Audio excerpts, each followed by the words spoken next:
La fe cristiana no es una teoría ni una ideología. La fe cristiana es el camino para conocer y amar a una persona que vive, a Jesucristo.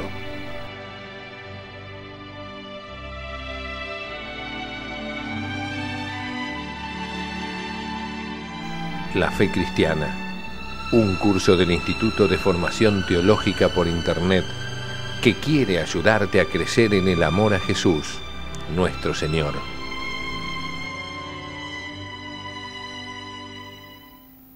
En nombre del Padre, del Hijo y del Espíritu Santo. Amén. Ave María Purísima, sin pecado concebida. Queridos amigos, nuevamente juntos en nuestro curso de la fe cristiana y continuando con el maravilloso tema de la Santa Misa, la renovación incruenta del sacrificio del Calvario, este don que nos ha dejado nuestro Señor, en el que Él mismo se entrega en la Eucaristía, en el momento de la consagración, que se realiza la transubstanciación. Lo que antes era pan se convierte en el cuerpo de Cristo, lo que antes era vino se convierte en la sangre de Cristo. El programa pasado estuvimos viendo, recordarán, cómo la Santa Misa es el sacrificio de Jesucristo y también de la Iglesia. Y quedamos en el punto 2 del tema 20 que estamos tratando, que trata sobre los fines y los frutos de la Santa Misa. Evidentemente, si la misa es la renovación incruenta del sacrificio de la cruz, si nosotros en la Santa Misa nos retrotraemos en la historia para hacernos presente en el Calvario, podemos decir que evidentemente los fines de la misa y los fines y los frutos de la misa son exactamente los mismos del sacrificio de la cruz, ¿no? Los fines principales de la Santa Misa son los siguientes. En primer lugar, el fin latréutico. Esto es, tiene como fin la Santa Misa el alabar y adorar a Dios Padre con el Hijo por el Espíritu Santo. El fin eucarístico, la Santa Misa es el mejor lugar para dar gracias a Dios. Gracias a Dios por todo. Gracias a Dios por la creación, gracias a Dios por la redención. El fin propiciatorio es desagraviar a Dios por los pecados de los hombres, por los de cada uno, por los personales y por los de todos.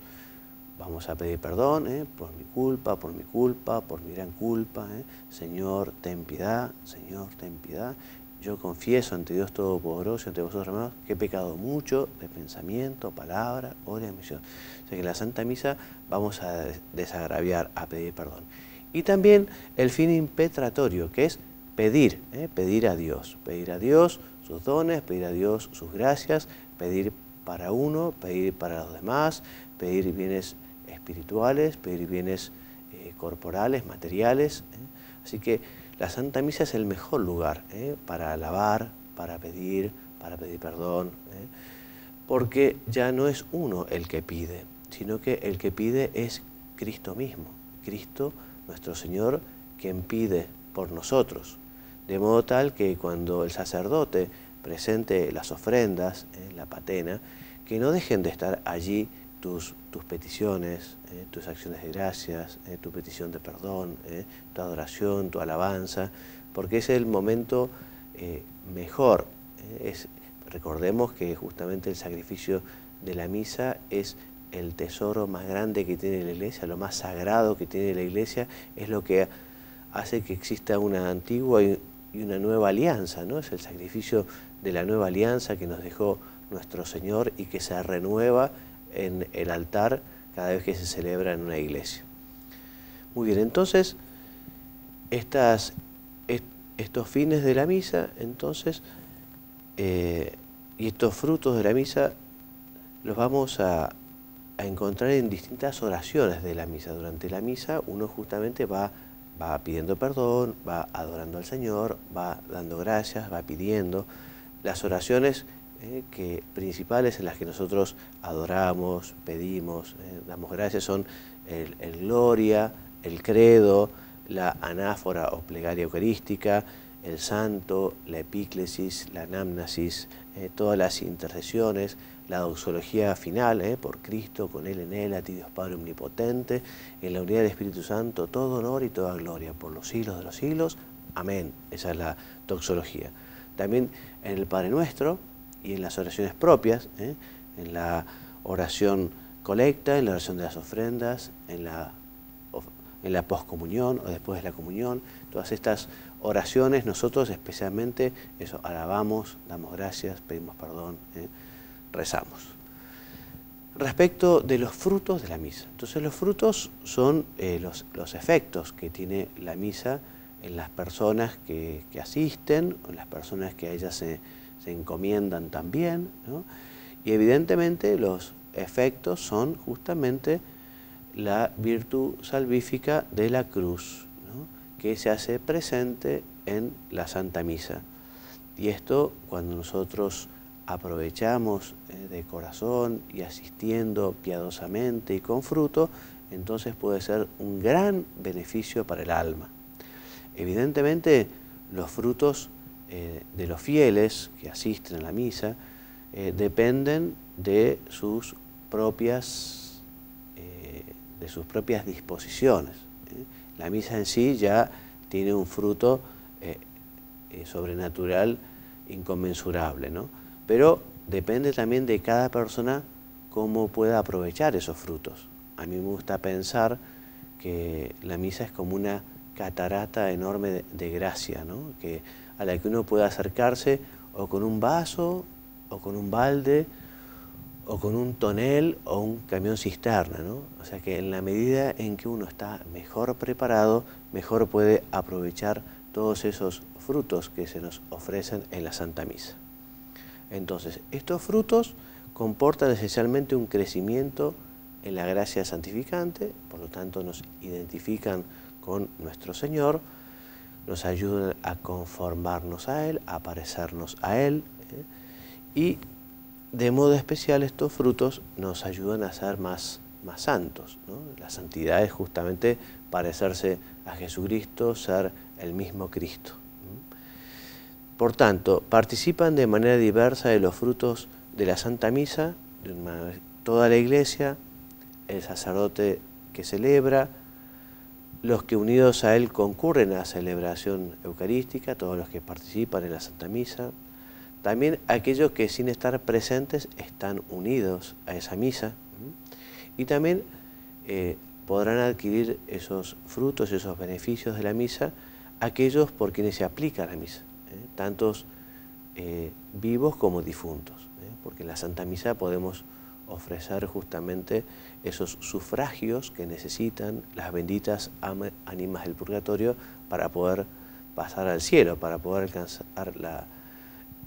su patria definitiva.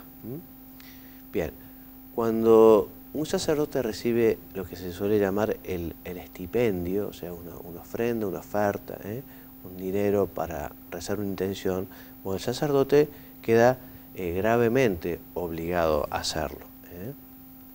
La aplicación de este dinero, se trata de una oración de intercesión y no comporta algo automático, ¿no? Entonces, si no sería, bueno, cuando uno más dinero ofrece, digamos, con mayor gracia recibirá el difunto. Esto no es así, ¿no? Dios es el que de alguna manera distribuye también las oraciones de los sufragios, sino quienes tuvieran, por así decirlo, más misas porque alguien las encargó, alguien las pidió, alguien dio ese estipendio por esas misas. Entonces, bueno, sí, esa persona iría muchísimo más rápido al cielo que quizá alguien que no ha tenido la posibilidad porque no ha tenido un familiar que haya dejado un dinero para misas, ¿no? O sea que evidentemente aquí es Dios el que hace esta justa distribución, ¿no? Pero evidentemente por parte nuestra es algo muy importantísimo que nosotros ofrezcamos la Santa Misa, sobre todo por los fieles difuntos y sobre todo por nuestros fieles difuntos cercanos. Además, otro tema importante es que la aplicación de estos sufragios o de esta intención por aquel difunto no excluye de las bendiciones del sacrificio eucarístico a los otros miembros de la Iglesia ni a la entera humanidad. Muy bien, entonces hasta aquí el tema de los fines y los frutos del Espíritu Santo, hasta aquí el tema 20. Como bibliografía básica, volvemos sobre el Catecismo de la Iglesia Católica, los números 1356 a 1372. Se recomienda muy particularmente la encíclica Ecclesiae de Eucaristía del Papa Juan Pablo II, del año 2003, del Papa Benedicto XVI, la exhortación apostólica Sacramentum Caritatis, sobre todo los números 6 a 15 y 34 a 45. No sé si habrán leído alguna vez la instrucción Redemptione Sacramentum, que es una instrucción. Las instrucciones habitualmente lo que hacen es concretar de un modo muy así puntual, como si fuera algo jurídico, como si se tratara de unos artículos, ¿no? Las instrucciones son maneras de puntualizar los documentos, como por ejemplo la encíclica, ¿no? Encíclicas. Bueno, y después lecturas recomendadas, la homilía, la Eucaristía, Misterio de Fe y de Amor, de San José María Escrivá, la Eucaristía, Centro de la Vida, de Elkan Ratzinger, del Papa Benedicto XVI, de Javier Echeverría, Eucaristía y Vida Cristiana, de García Ibáñez, la Santa Misa, Centro y Raíz de la Vida Cristiana, en fin, y también de Villar y Arocena y Tusé, la Eucaristía en el Diccionario de Teología de UNSA. Muy bien, y pasamos al tema 21, que también es sobre la Sagrada Eucaristía, y concretamente el punto 1 es la presencia real de Jesucristo en la Eucaristía. Recordarán que en la misa, en el momento de la consagración, se realiza la transubstanciación, hay un cambio de sustancia, lo que antes era pan deja de ser pan para convertirse en el cuerpo de Cristo, lo que antes de las palabras de la consagración era vino pasa a ser la sangre de Cristo, ¿no? Entonces, la presencia de Jesucristo en la Eucaristía es una presencia muy particular. Por eso nosotros la llamamos real. Ya veremos que no es que otras presencias que hay de Jesucristo en la Iglesia no sean reales, pero esta presencia es una presencia sustancial. O sea que en la misa y en la consagración, a partir de ese momento, Jesucristo se hace presente. El mismo Jesucristo que nació en Belén, el mismo Jesucristo que murió en la cruz, el mismo Jesucristo que ahora está sentado a la diestra de los padres y que pasó 30 años oculto en Nazaret y que resucitó, ese mismo Cristo es el que está en el altar, en la misa, después de las palabras de la consagración. Un verdadero misterio, un verdadero milagro, que lo creemos porque justamente Él nos lo reveló, Él nos lo enseñó, Él nos lo dijo. O sea que el fundamento de esta doctrina son las palabras de Jesús. Jesús tomó el pan y dijo, esto es mi cuerpo. Jesús tomó el vino y dijo, esta es mi sangre. O sea, Jesús quiso identificar esa ofrenda de pan y vino con su corporeidad. O sea que está inseparablemente unido su cuerpo a el Verbo, a su persona y por lo tanto a su persona entera. Ciertamente Cristo Jesús está presente de múltiples maneras en la Iglesia, es lo que les decía recién, ¿no? O sea, Jesús está presente en su palabra, Jesús está presente en la oración de los fieles, Jesús está presente en los pobres, en los enfermos, donde Jesús dijo, donde hubiere dos o más en mi nombre, allí estaré yo en medio de ellos.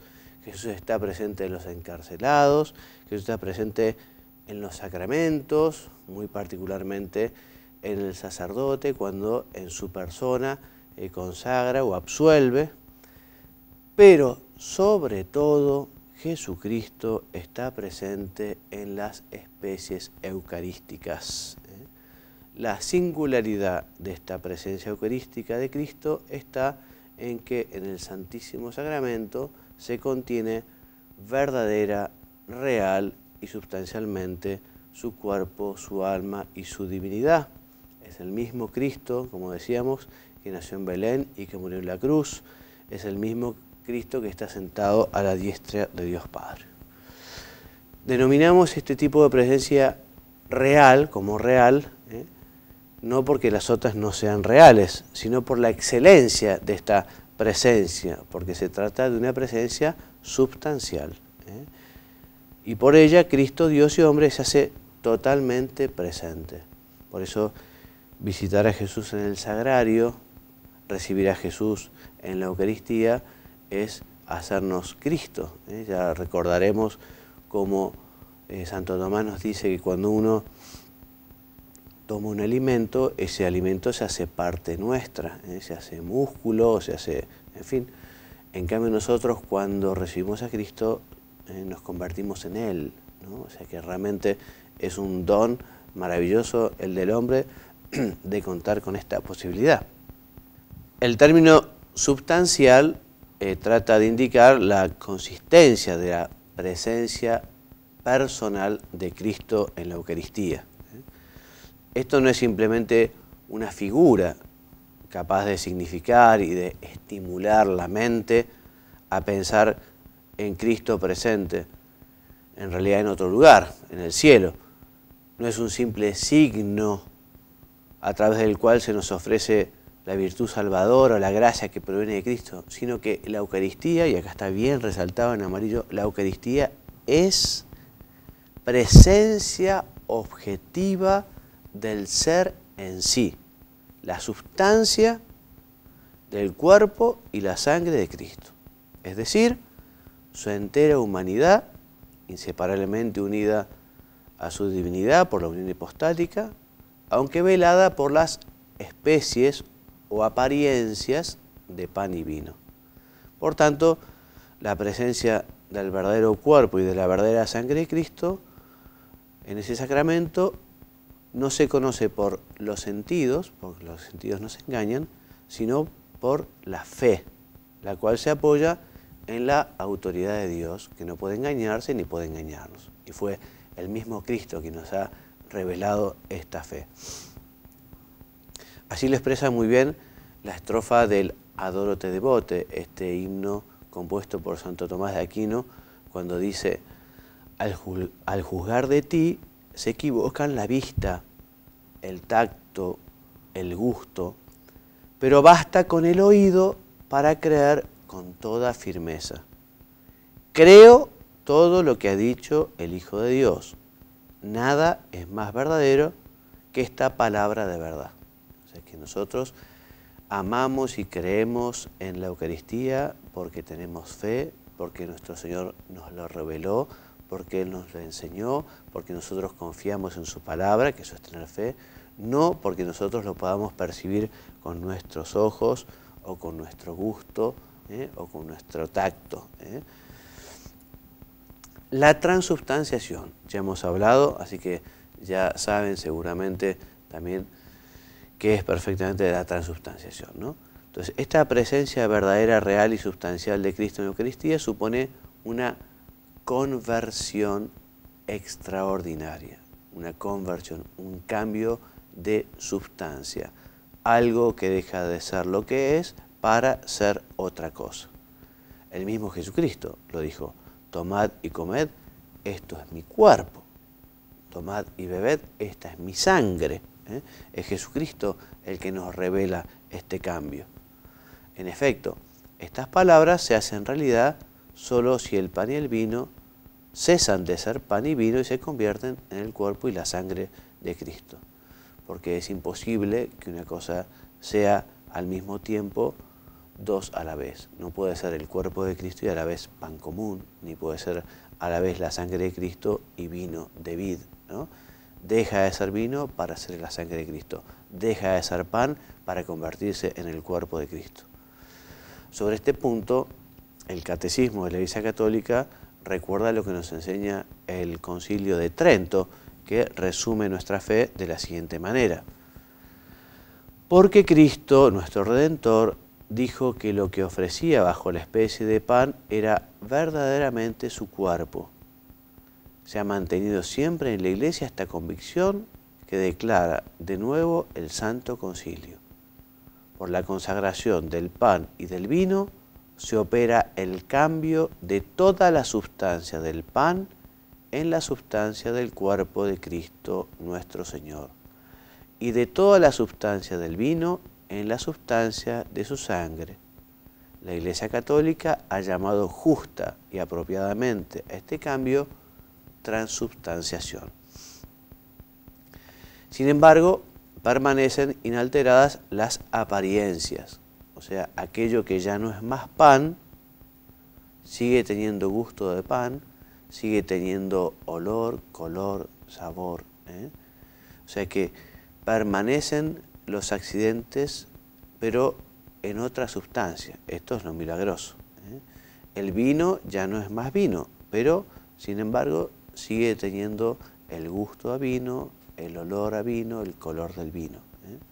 Entonces, aunque los sentidos capten verdaderamente las apariencias del pan y vino, es la fe la que nos da a conocer que lo que está realmente presente después de la palabra de consagración es el cuerpo de Cristo y es la sangre de Cristo.